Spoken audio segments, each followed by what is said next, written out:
I give the floor for Her Royal Highness Princess Dina Mired, who will speak in her capacity as a representative of the Union for International Cancer Control, which enjoys consultative status with the Economic and Social Council.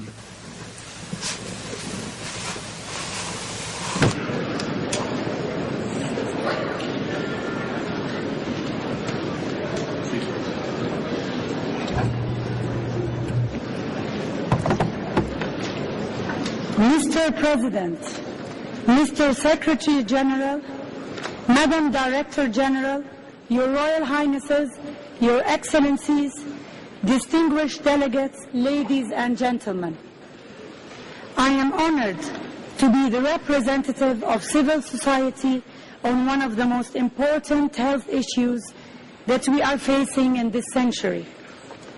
Knowing the long and arduous road that it has taken non-communicable diseases, NCDs, to grace this hall and this honored audience, I hope that in the few minutes that are allotted, I can humbly attempt to translate the agony of the millions of people who are dying each year, people who look to you to deliver the global changes required to stop this unnecessary loss of life. Today, we are the voice of the 36 million people who have died from an NCD in the last year, and the voice of more than 360 million persons who will lose their lives to NCDs in the next decade. What do we say on behalf of all these people? To start with, we have an incredible situation. We are armed with the figures, the statistics, an understanding of the common factors, the knowledge of proven affordable interventions, and even the overwhelming human cost to prove our point. And yet, we are facing what has rightly been described by UN Secretary General Ban Ki-moon as a public health emergency in slow motion. How did we reach this point? Why were NCDs left to flourish uncontrolled, especially in the developing world? We are struggling with an issue of labeling. 4 major diseases, cancer, heart disease, chronic respiratory illnesses, and diabetes, each affecting millions of people each year, have been lumped together under one pseudonym, NCDs, non-communicable diseases. Even the name makes them sound unimportant, as if to say, don't worry, these diseases are non-communicable, you can't catch them, and therefore we can deal with them later. Splitting diseases into communicable and non-communicable, while may be convenient for the United Nations, has ultimately resulted in one group receiving all your attention, all the bilateral funding, all the action, and the other left to flounder unassisted. NCDs also took on another label and became known as a problem exclusive to the developed world. Think again. Non-communicable diseases are responsible for more deaths worldwide than all other causes combined. 63% of total deaths are caused by NCDs, and 80% of those deaths occur in low and middle income countries. This means that even though an individual in the developing world may survive AIDS, malaria or TB, through the great global efforts taking place, chances are that very same survivor will eventually die prematurely of an NCD, putting all these great efforts to waste. One fact is sure, NCDs are the clear winners in the business of dying. The good news, however, is that today we are all here to correct that wrong. Heads of state, ministers of health, UN agencies, civil society, the global community, the medical, the political, the financial, the private sector, we are all here to lift the lid on NCDs. As I read the political declaration, I was pleased to see the inclusion of several key points. recognition of the scale of the problem we are facing, and a call for urgent action.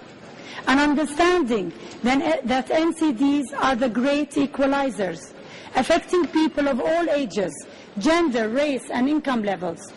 Comprehension of the fact that NCDs not only affect health of nations, but also their economic development. Most importantly, I was happy to see an affirmation of the right of everyone to receive the highest standards of healthcare.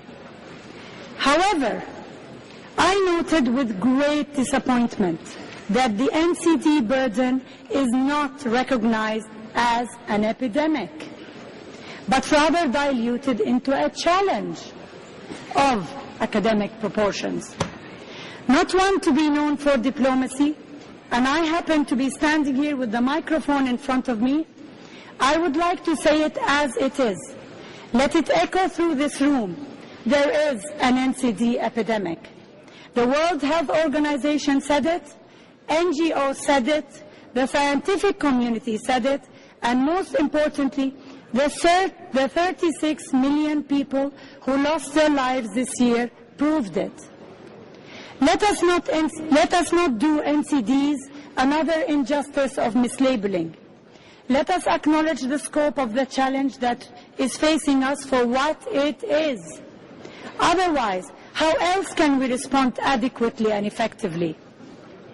The next thing I noted in the political declaration was that although it covers the full depth and breadth of the NCD issues we all face, there is an absence of clear and measurable targets. The document is infused with elusive and vague terms. May instead of will, encourage where appropriate instead of provide. Unfortunately, in the world of NCDs, the terms are crystal clear and painfully emphatic. There are 36 million people who are dying each year. Not probably, not possibly, not maybe. There is nothing vague or elusive about that. Let us be inspired by what has been achieved addressing HIV, AIDS since 2001. You agreed to a political declaration which transformed the lives of millions of people around the globe. You increased the financial backing for communicable diseases by tenfold. You seized the once-in-a-generation opportunity and converted political will into action, with targets and resources in place. And we continue to see the positive results today. As Dr. Margaret Chan says, in our business, what gets measured gets done. In comparison, the reality of today's healthcare with regards to NCDs is extremely bleak. The disparity is one that I experienced on a very personal level. When my son Rakan, just 2 days shy of his second birthday, was diagnosed with leukemia. Fortunately, I was able to travel the distance necessary to ensure that he received the life-saving treatment he needed. Others are not so lucky. The sad reality is that 90% of children with leukemia in the developed world are cured, while 90% of their counterparts in the world's 25 poorest countries will die. Tragically, these numbers are repeated many times over for NCDs. This harsh disparity between treatment in the developed and the developing world is simply unacceptable. While prevention and early detection efforts are the cornerstone to stem future cases of NCDs, they take time to have an impact. What about the people who are dying now? What about the millions suffering with pain and disability from NCDs now? Governments must take responsibility and lead on these issues. They must adjust their thinking to recognize that spending on healthcare now is a real and necessary investment that is far less of a burden than the untallied cost of inaction. We understand that in a challenging financial climate, such as we are facing today, income from tobacco sales and certain unhealthy food products may seem indispensable for economic growth. However, if governments can see past the short-term profits, they will realize how their inaction is crippling their health systems and ruining their economic development. That said, government efforts should be paralleled by funding and support from the global community. As His Excellency Kofi Annan said with regards to AIDS, the war will not be won without a war chest. NCDs, by their very nature, are complicated diseases that require sophisticated infrastructure, human resource needs, and are associated with debilitating costs of medicines and treatment. We all know that only a few nations in the world can manage their own NCD burden. Most countries in the developing world are struggling with the delivery of basic healthcare, if any, accessibility to essential drugs, and the specialists and specialized centers that are required for the treatment of NCDs are either non-existent or stretched to a breaking point. Lifestyle changes, as they are so called, give the impression that it is a matter of choice or preference. But when unhealthy foods are more affordable than the healthy, when tobacco that kills is so easily accessible, and when facilities or space for exercise are non-existent, it becomes not a lifestyle choice, but a life sentence. To do justice by our duty as the voice of all those who have suffered from NCDs, and to protect the lives of all those who will be affected by them in the coming years, we, all of us here in this room, have the opportunity and the moral responsibility today to muster the political will that is required to deliver the right punch in this fight.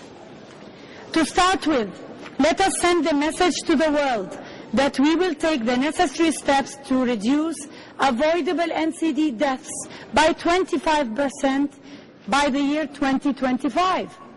25 by 25. Otherwise, without clear targets, there will be neither accountability nor a real incentive to deliver. It is inconceivable that we leave this meeting without tackling the evils of the most obvious, the indisputable risk factor, tobacco. Let us make our future tobacco-free. We all know this product kills. We even put a label on it that says it kills.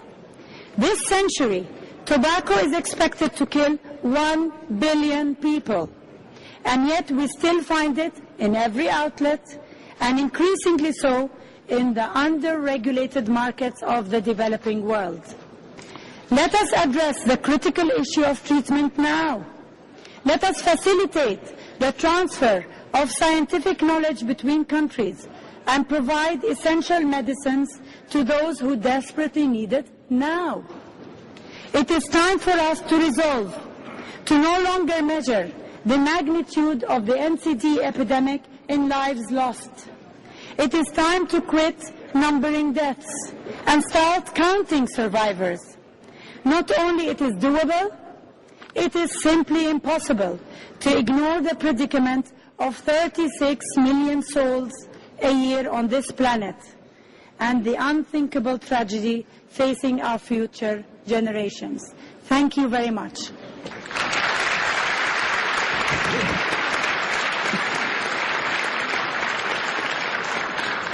I thank Her Royal Highness Princess Dina Mired for her statement.